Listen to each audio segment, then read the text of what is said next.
People complain. They're complaining all the time about everything. As a child, I was innocent enough to believe what people were saying.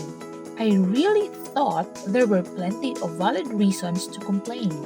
The weather, most often, lack of money, runner up, the neighbors, husband or wife, the children, me in this case, civilization or the lack of it, bad health, and so many other things.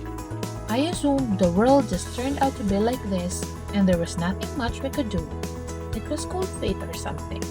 The thing to do was to pray, not to ask for a better life. No, I learned to pray to ask God to forgive me for my sins. I was a nice little girl, doing very well at school, polite with the neighbors, helpful at home.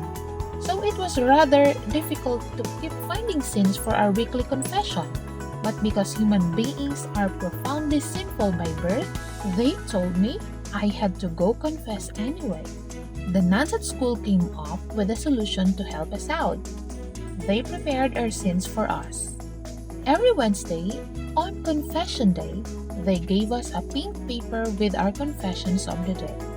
I remember feeling sorry for the poor priest, hidden in his little back cabin, spending the entire day listening to the confessions of 600 little girls, endlessly repeating the same sins over and over. Growing up, I figured something was missing, pretending to be sinful by repeating sins someone else had cooked up for me. That could not be what life is about. I refused to further confess sins that I had not committed. I refused to believe that I was the cause of my misery and that I had to pray every day without things getting better. When I was 26, I went to Africa. There I met my husband. He's from Belgium, and together we had a wonderful time with plenty of sunshine and plenty of money. Circumstances people usually don't complain about, right? According to my childhood logic, people only complain for a reason. Lousy weather, too cold, too much rain, or lack of money, and so many other things. But what I discovered over there seriously opened my eyes. My white friends just went on complaining about the weather too hot, about the service, 5 servants and still they were complaining, or about how things were too expensive while they were earning 5 times as much as before. I discovered there and then that the complaining was not based on any objective reasons.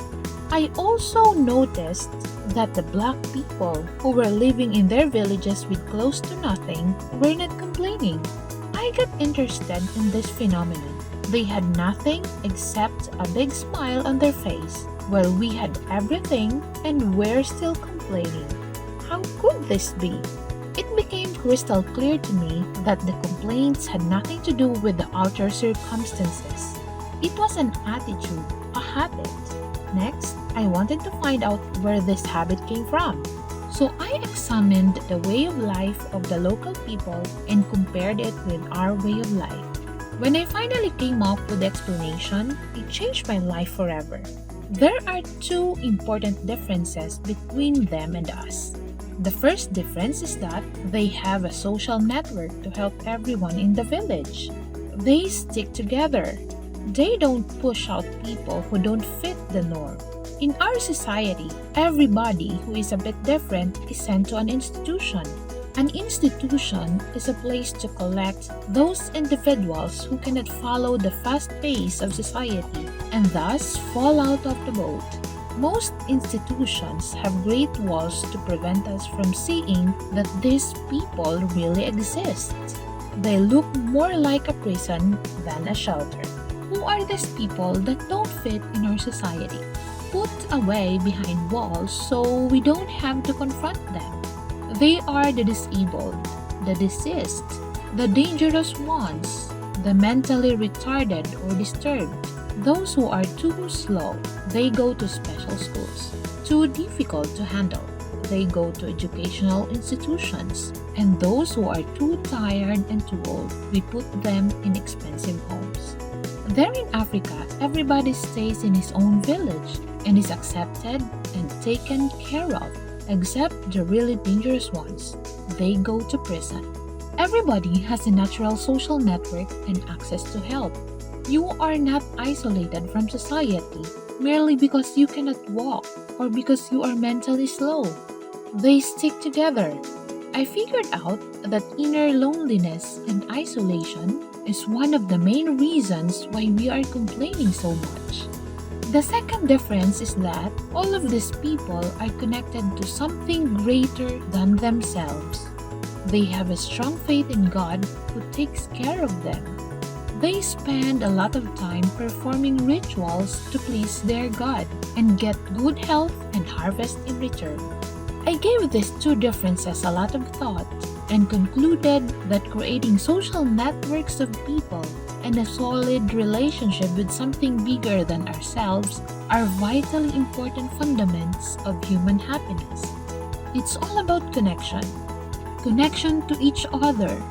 Connection to the universe. In the meantime, I found out that good things can happen only when we stay connected to each other and to the universe. I started studying the laws of the universe and spent a lot of energy helping people establish a connection to each other and to the universe. In fact, this became the very purpose of my life. Many people think they are alone, without help, and have to do everything by themselves. This is not the case. You are guided. You are loved by something greater than your little personality. Try to feel this connection. Take time every day to connect to the source. Do like the African people I was lucky to meet so many years ago. Create a real connection between yourself, the universe, and people around you without being overly dependent on others. You will never feel alone again, and you will be able to spread a lot more love around. Living this kind of connected life will make you forget about your former complaints. What's there to complain about? Your complaints will be replaced by gratitude.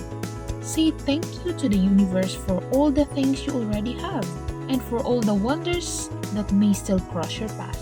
It's all in the mind.